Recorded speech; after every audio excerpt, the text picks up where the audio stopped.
আম সত্ত্ব খেয়েছি, টমেটো সত্ত্ব খেয়েছি। আজকে আমি তৈরি করে দেখাবো জলপাই সত্ত্ব।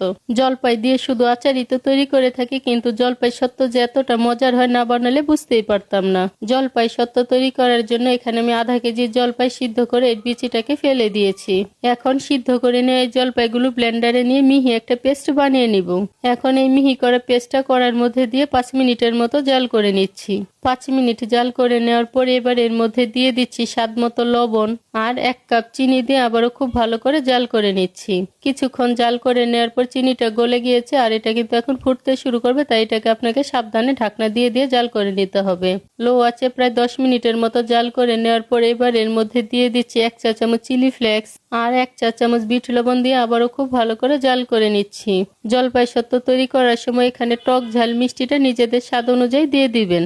জলপাইয়ের কালারটা যেহেতু সবুজ থাকে তাই এখানে আমি 2 ফোঁটা সবুজ ফুড কালার দিয়ে আবারও খুব ভালো করে মিশিয়ে জাল করে নিচ্ছি।